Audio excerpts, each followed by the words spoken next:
Alchemy and Archetype.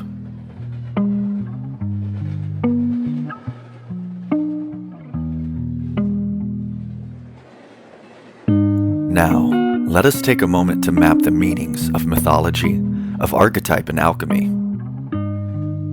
We all are the product of our environments. Our behaviors are but the byproducts of the belief systems we are born into. As our gods and goddesses evolve, so do we.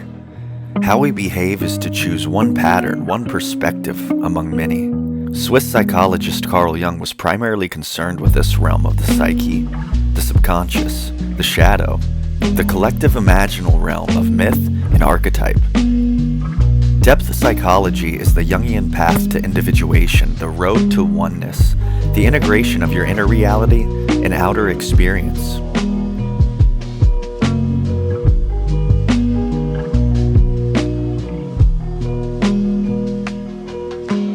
The realm of the collective unconscious is the sum total of all of our imaginations. Every mythology, every story and melody. The garden where the gods are grown. Each archetype has corresponding characteristics, personality traits, moods, and meanings. All of our potential for both good and evil and our understanding of each comes from this collective unconscious. This is Carl Jung's shadow, the darkness cast as we all stand in the light of life.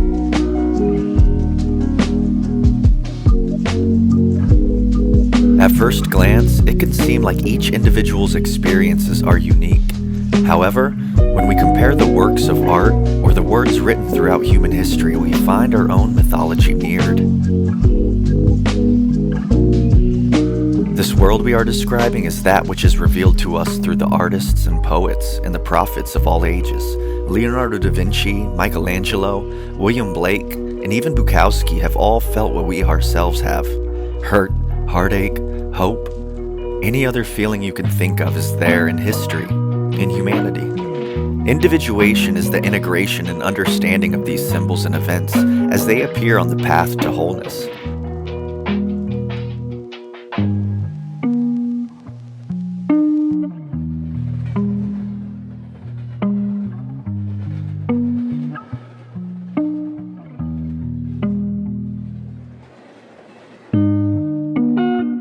Jungian psychology describes the meanings of each archetype or guiding principle in non-religious terms. Every archetype has innate patterns of behaviors or perspectives, which act as lenses for how we view life. At times, these archetypes may be outdated or in need of changing.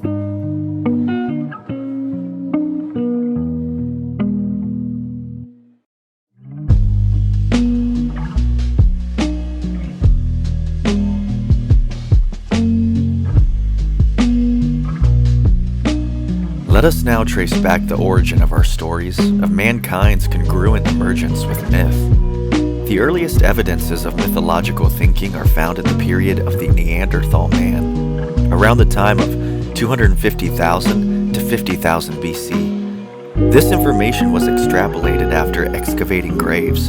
Bodies were buried with their belongings, sacrificial animal remains were found, and even food supplies. These burials suggest the idea of some kind of afterlife, the beginning of beliefs. The evidence of an organized religion arrived in Mesopotamia around 2000 BC.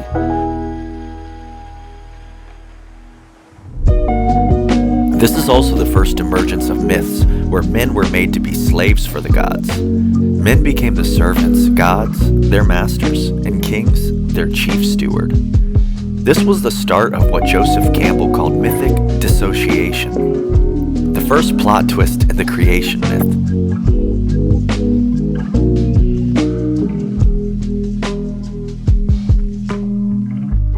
No longer was Earth our mother. So long, Sophia, fare thee well to the divine feminine flame. Gaia had been made into just a ball of clay, and mankind, of an entirely mortal nature, cut off from creation. We became castaways.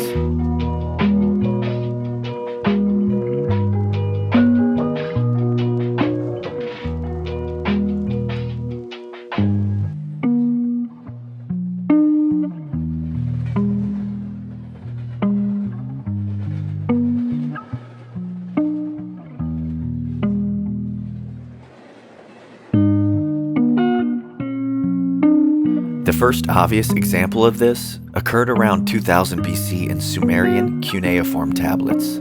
Here, an angry god Enlil sent the great flood, and the man that dodged the disaster with his ark was the 10th king of Kish.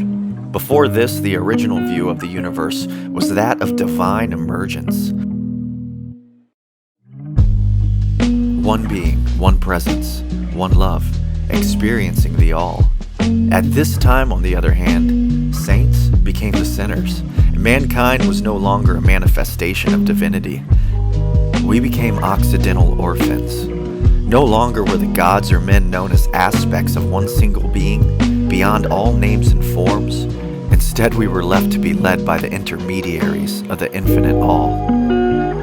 A pantheon of personas, gods galore, each with their own distinct symbolism, were born, all of them asking for another sacrifice, each of which followers were God's chosen people. Luckily, we all choose the right ones, right?